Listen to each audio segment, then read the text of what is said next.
بسم اللہ الرحمن الرحیم. السلام علیکم. Today our topic is transportation in plants and exchange of gases. آج کا ہمارا ٹاپک ہے ٹرانسپورٹیشن ان پلانٹس کے اینیملز میں نیوٹرینٹس کی، واٹر کی اور اس طرح جو خوراک ہوتی ہے اس کی ٹرانسپورٹ کس طرح ہوتی ہے. اور آخری ٹاپک ہم پڑھیں گے ایکسچینج آف گیسز کے پلانٹ باڈی میں گیسز کا جو ایکسچینجنگ ہوتی ہے وہ کس طرح ہوتی ہے. تو پچھلے کلاس میں ہم نے ڈس آرڈرز آف سرکولیٹری سسٹم پڑھے تھے کہ انسان کا جو سرکولیٹری سسٹم ہے اس میں کون کون سی بیماریاں پیدا ہو جاتی ہے.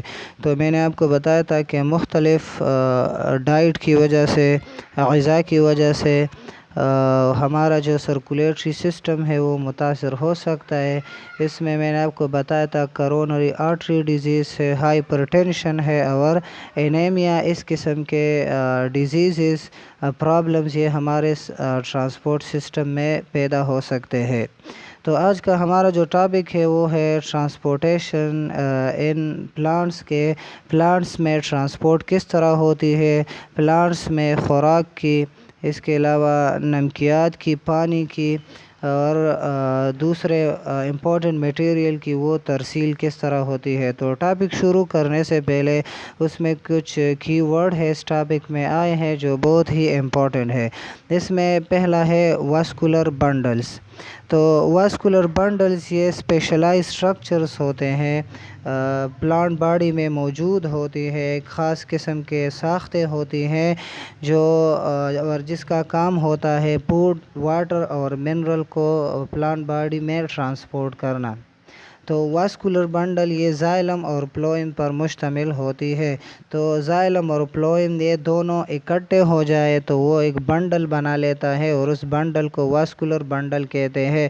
اور واسکولر بنڈل کا کام یہ ہے کہ وہ خوراک، پانی اور منرلز، اس کے علاوہ نمکیات ہوتے ہیں، اس کی ٹرانسپورٹ کرتی ہے، پلانٹ باڈی کے مختلف حصوں تک پہنچاتی ہے. اس کے بعد ٹرانسپیریشن ہے.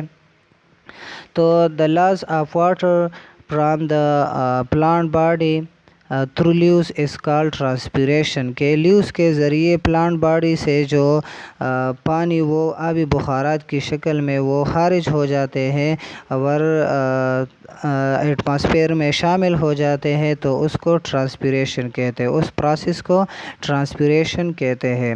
اس کے بعد ٹرانسپیریشن پل ہے.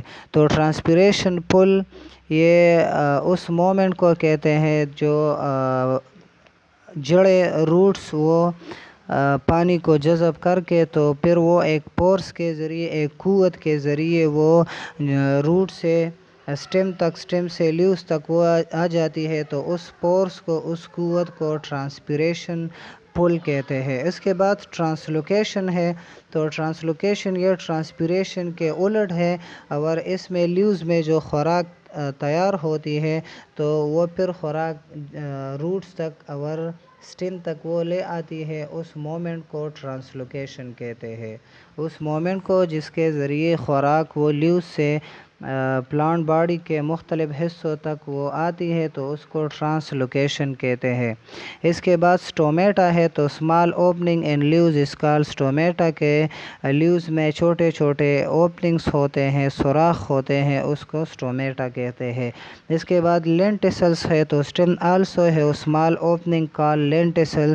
کہ اسٹیم میں بھی چھوٹے چھوٹے اوپننگز ہوتی ہیں جس کے ذریعے ایکسچینجنگ آف گیسز ہوتی ہے، اس کو لینٹیسلز کہتے ہیں. تو یہ وہ ورڈس ہیں امپورٹنٹ جو اس ٹاپک میں آئے ہیں اور بہت ہی اہم ہے. تو چلیے ٹاپک سٹارٹ کرتے ہیں اور وہ ہے ٹرانسپورٹیشن ان پلانٹس. تو اس سے پہلے میں نے آپ کو سرکولیٹری سسٹم بتایا تھا کہ سرکولیٹری سسٹم کا کام یہ ہے کہ وہ انسان کے جسم کے مختلف حصوں تک آکسیجن، فوڈ اور بلڈ وہ مہیا کرتی ہے اور بلڈ کے ذریعے مختلف قسم کے امپورٹنٹ آرگن ہے وہ جسم کے مختلف حصوں تک وہ پہنچتے ہیں. تو جس طرح ہیومن میں، انسانوں میں یا انسان کے باڈی کے لیے واٹر، منرل اور فوڈ اور گیسز وہ امپورٹنٹ ہوتی ہے اور وہ ٹرانسپورٹ ہوتی ہے.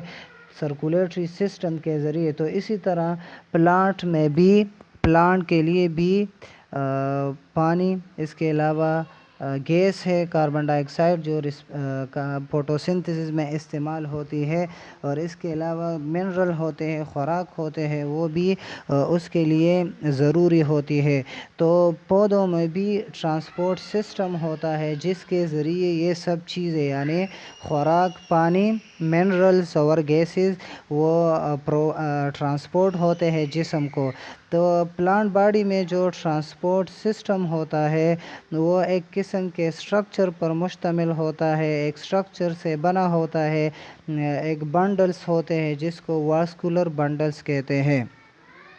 تو میں نے آپ کو پہلے ہی بتایا کہ جس طرح اینیملز میں ٹرانسپورٹ سسٹم ہے تو اسی طرح پلانٹ میں بھی ٹرانسپورٹ سسٹم ہے، اور اس ٹرانسپورٹ سسٹم کو واسکولر بنڈلز کہتے ہیں۔ اب واسکولر بنڈلز یہ دو قسم کے ٹیشوز پر مشتمل ہوتے ہیں، ایک کو زائلم کہتے ہیں اور دوسرے کو پلوئم کہتے ہیں۔ تو یہ زائلم اور پلوئم یہ دونوں اکٹھے ہو جائے تو یہ بنڈلز بنا لیتے ہیں، اس بنڈلز کو پھر واسکولر بنڈلز کہتے ہیں، اور اس کا کام یہ ہوتا ہے کہ وہ فوڈ، واٹر اور منرلز کو پلانٹ باڈی کے مختلف حصوں تک ٹرانسپورٹ کرتی ہے، انہیں لے جاتی ہے۔ اب زائلم اور پلوئم یہ دونوں اکٹھے ہو جائے تو یہ واسکولر بنڈل بنا لیتے ہیں۔ تو واٹ از زائلم؟ تو زائلم میں نے آپ کو پہلے ہی بتا چکا ہوں کہ زائلم یہ وہ ٹیشوز ہے جو منرل کو اور واٹر کو یعنی پانی کو وہ جسم کے پلانٹ باڈی کے مختلف حصوں تک پہنچاتی ہے۔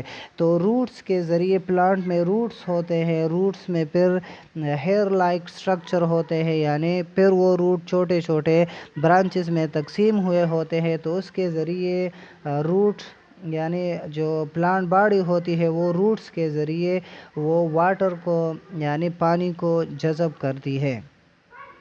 تو منرل اور پانی کو جذب کرنے کے بعد یہ پانی یہ ایک عمل کے ذریعے یہ جڑوں سے یعنی جو روٹس ہوتے ہیں اس سے پھر اسٹیم میں اور اسٹیم سے پھر لیوز میں چلے جاتے ہیں، تو وہ ایک پورس کے ذریعے یہ چلے جاتے ہیں، اور اس مومنٹ کو ٹرانسپیریشن پل کہتے ہیں۔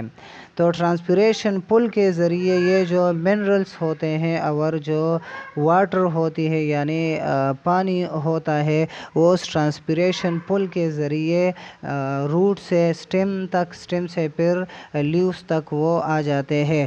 تو وہ جب لیوز تک آ جاتے ہیں تو جتنا پانی وہ فوٹوسنتھسس کے لیے ضروری ہوتا ہے وہ فوٹوسنتھسس میں استعمال ہوتا ہے، اور پھر اس کے بعد جو ایکسٹرا پانی ہوتا ہے، جو ایکسٹرا واٹر ہوتا ہے وہ پھر اسمال پورس کے ذریعے، اسمال اوپننگ کے ذریعے وہ پلانٹ باڈی سے وہ نکل جاتا ہے، اور اس عمل کو پھر ٹرانسپیریشن کہتے ہیں۔ ٹرانسپیریشن میں نے آپ کو پہلے ہی بتایا کہ the process through which the water is excrete یا the water is lost through small opening called stomata، کہ stomata کے ذریعے جو پانی وہ پلانٹ باڈی کے جسم سے باہر چلا جاتا ہے اس کو ٹرانسپیریشن کہتے ہیں۔ تو زائلم کا کام یہ ہے کہ وہ پانی اور منرلز کو وہ روٹ سے لیوز تک اور اسٹیم تک، اور اسٹیم سے پھر لیوز تک وہ لے جاتی ہے، اور میں نے آپ کو بتایا کہ یہ ایک پورس کے ذریعے ہوتا ہے، اور اس پورس کو ٹرانسپیریشن پل کہتے ہیں۔ تو اس ٹرانسپیریشن پل کے ذریعے، اس قوت کے ذریعے اگر کوئی درخت یا کوئی پلانٹ وہ 100 میٹر بھی لمبا ہو تو اس پورس کے ذریعے یعنی ٹرانسپیریشن پل کے ذریعے وہ پانی پلانٹ باڈی کے مختلف حصوں تک وہ ٹرانسپورٹ ہوتی ہے۔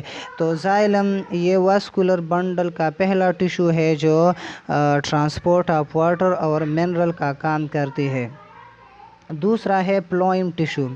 تو پلوئم ٹیشو کے جب پانی یہ لیوز میں آ جاتے ہیں تو وہاں پر پانی اور اس کے علاوہ جو سن ہوتا ہے، کلوروفل ہوتی ہے، وہ اس کے ساتھ مکس ہو جاتی ہے اور فوٹوسنتھسس کا عمل وہ اکر ہو جاتی ہے۔ تو فوٹوسنتھسس کے عمل میں خوراک تیار ہوتی ہے۔ اب یہ خوراک کس چیز کے ذریعے جسم کے مختلف حصوں تک پہنچتی ہے؟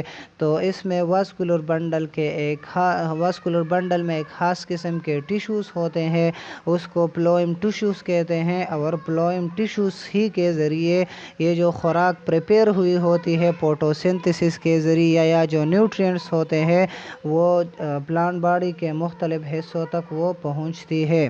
تو پلوئم یہ دوسرے ٹیشوز ہے واسکولر بنڈل میں ہوتے ہیں، اور اس کا کام یہ ہوتا ہے کہ وہ لیوز میں جو خوراک تیار ہوئی ہوتی ہے، یا جو وہاں پر روٹس کے ذریعے جو نیوٹرینٹس جو منرل وہ سوئل سے وہ جذب ہوئی ہوتی ہے، تو پلوئم کا کام یہ ہے کہ وہ پھر پلانٹ کے مختلف حصوں تک اس خوراک کو تیار کرتی ہے۔ تو آپ دیکھ لیں کہ زائلم کا صرف ایک ون وے کا کام ہوتا ہے کہ وہ صرف جڑوں سے جو ہے نا وہ یعنی روٹ سے وہ نمکیات کو جذب کرتی ہے، اور پھر زائلم ہی کے ذریعے یہ پلانٹ کے مختلف حصوں تک پہنچتی ہے۔ تو یہ ون وے ہے، لیکن یہاں پر جو پلوئم ہے یہ ٹو وے کا کام کرتا ہے کہ یہ روٹ میں بھی جو نیوٹرینٹس ہوتے ہیں انہیں بھی پلانٹ کے مختلف حصوں تک سپلائی کرتی ہے، ٹرانسپورٹ کرتی ہے، اور لیوز میں جو خوراک بنتی ہے اس کو بھی جسم کے مختلف حصوں تک پہنچاتی ہے۔ تو یہاں پر ایک پروسیس کے ذریعے خوراک یہ لیوز سے پلانٹ کے مختلف حصوں تک پہنچتی ہے، تو اس پروسیس کو اس ٹرانسپورٹیشن کو ٹرانسلوکیشن کہتے ہیں۔ تو ٹرانسپیریشن اور ٹرانسلوکیشن یہ دو مختلف پروسیسز ہے کہ ٹرانسپیریشن کے ذریعے یہ نیچے سے پانی یہ اوپر چلا جاتا ہے، اور پھر لیوز کے ذریعے اس میں جو اسمال پورس ہوتے ہیں اس کے ذریعے یہ جو پانی ہوتا ہے ایکسٹرا وہ پلانٹ باڈی کے جسم سے وہ خارج ہو جاتی ہے۔ اور جو ٹرانسلوکیشن ہے تو یہ اوپر سے نیچے کی طرف ہوتا ہے کہ ٹرانسلوکیشن کے ذریعے جب خوراک یہ لیوز میں بن جاتی ہے تو پھر یہ خوراک پلوئم کے ذریعے یہ جسم کے مختلف حصوں تک، سٹیم میں برانچز تک اور روٹس تک وہ لے آتی ہے، اور اس ٹرانسپورٹیشن کو، اس پروسیس کو ٹرانسلوکیشن کہتے ہیں۔ تو میں نے آپ کو بتایا کہ پلوئم یہ ٹو وے کام کرتا ہے کہ یہ روٹ سے بھی جو فوڈ ہوتے اس میں جو نیوٹرینٹس ہوتے ہیں وہ لے آتے ہیں، وہ پلانٹ باڈی کے مختلف حصوں تک لے جاتے ہیں، اور پھر لیوز سے بھی خوراک کو وہ جسم پلانٹ باڈی کے مختلف حصوں تک انہیں پہنچاتی ہے۔ تو آپ دیکھ لیں کہ پلوئم یہ ٹو وے کام کرتا ہے، اور زائلم یہ ون وے کام کرتا ہے۔ تو اب آپ دیکھ لیں کہ خوراک یہ لیوز میں تیار ہوتی ہے۔ تو خوراک جو فوٹوسنتھسس ہوتا ہے اس میں کاربن ڈائی آکسائڈ جو گیس ہوتا ہے وہ اس کے لیے بہت زیادہ امپورٹنٹ ہوتا ہے۔ پھر یہ جب خوراک بنتا ہے گلوکوز کی شکل میں، تو گلوکوز اس کے ساتھ آکسیجن مل جاتی ہے اور وہ ٹوٹتی ہے، اور اس سے انرجی اور مختلف قسم کا خوراک وہ ٹوٹتی ہے اور پلانٹ باڈی کو وہ انرجی دیتی ہے، اور اس کے ذریعے ہی پلانٹ وہ گروتھ کرتا ہے۔ تو اب کہ اس میں جو آکسیجن پتے میں یا پلانٹ باڈی میں جو آکسیجن یا کاربن ڈائی آکسائڈ اس کی ایکسچینج ہوتی ہے تو وہ کس طرح ہوتی ہے؟ تو پلانٹس کے لیے آکسیجن اور کاربن ڈائی آکسائڈ کا ہونا بہت زیادہ ضروری ہے، کیونکہ آکسیجن یہ ریسپائریشن میں مدد دیتا ہے، اور جو فوٹوسنتھسس ہے جو کاربن ڈائی آکسائڈ ہے وہ فوٹوسنتھسس میں اہم کردار ادا کرتا ہے۔ تو فوٹوسنتھسس کے ذریعے یا ریسپائریشن کے ذریعے آکسیجن وہ یا فوٹوسنتھسس کے ذریعے آکسیجن یہ بائی پروڈکٹ پیدا ہوتا ہے، وہ خارج ہو جاتا ہے، ایٹماسفیئر میں شامل ہو جاتا ہے، اور کاربن ڈائی آکسائڈ یہ فوٹوسنتھسس کے عمل میں استعمال ہوتا ہے۔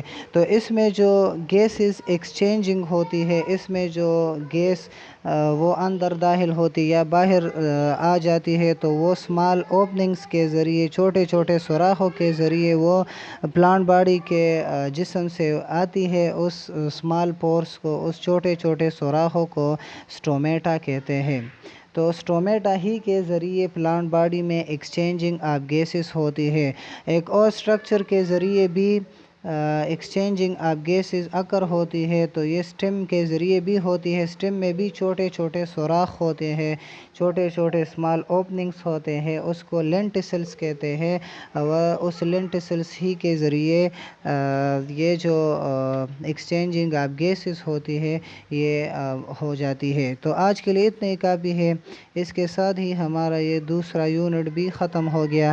تو دوسرے یونٹ میں اس کا خلاصہ ہم پڑھتے ہیں تو ہمارا جو دوسرا یونٹ تھا وہ تھا ٹرانسپورٹ آف نیوٹرینٹس، کہ نیوٹرینٹس کی یعنی غذائی اجزاء کی انسانی جسم میں یا پلانٹ باڈی میں اس کی جو ٹرانسپورٹ ہوتی ہے وہ کس طرح ہوتی ہے۔ تو اس میں نے آپ کو بتایا کہ سرکولیٹری سسٹم ہے۔ سرکولیٹری سسٹم ہمارا ہارٹ، بلڈ ویسلز، بلڈ پر مشتمل ہوتا ہے۔ تو ہارٹ کا کام یہ ہے کہ وہ بلڈ کو پمپ کرتی ہے، بلڈ کا کام یہ ہے کہ یہ سارے باڈی میں بہتی ہے، اور جو نیوٹرینس ہے، آکسیجن ہے یا ویسٹ پروڈکٹ ہے، وہ اس کے ذریعے ہی ان اور آؤٹ ہو جاتے ہیں۔ اس کے بعد بلڈ ویسلز ہے، تو بلڈ ویسلز یہ نالیاں ہیں، خون کی نالیاں ہیں، جس کے ذریعے جو خوراک ہوتی ہے، آکسیجن ہوتی ہے، وہ جسم کے مختلف حصوں تک، مختلف سیلز تک وہ پہنچتی ہے۔ بلڈ ویسلز میں نے آپ کو بتایا تھا کہ 3 قسم کے ہیں، آرٹریز، بلڈ اور وینز پر مشتمل ہوتے ہیں۔ اس کے علاوہ plant transportation of minerals, water and nutrients, یہ پلانٹ میں کس طرح ہوتے ہیں، تو یہ ہم نے آج لاسٹ ٹاپک میں پڑھ لیا۔ تو اس کے ساتھ ہی یہ چپٹر ختم ہو گیا۔ انشاءاللہ تیسرا چپٹر کل سٹارٹ کر لیں گے۔ تو آج کے لیے اتنا ہی کافی ہے۔ آج کے لیے آپ کا ہوم ورک ہے کہ how the food and water transport in plant body, کہ پلانٹ باڈی میں خوراک اور جو پانی ہوتا ہے یہ کس طرح ٹرانسپورٹ کرنا ہے۔ تو جواب کو لکھنا بھی ہے اور انہیں میمورائز بھی کرنا ہے کہ پلانٹ باڈی میں جو خوراک اور واٹر یعنی پانی ہوتا ہے وہ کس طرح ٹرانسپورٹ ہوتی ہے۔ تو آج کے لیے اتنے کافی ہے۔ والسلام۔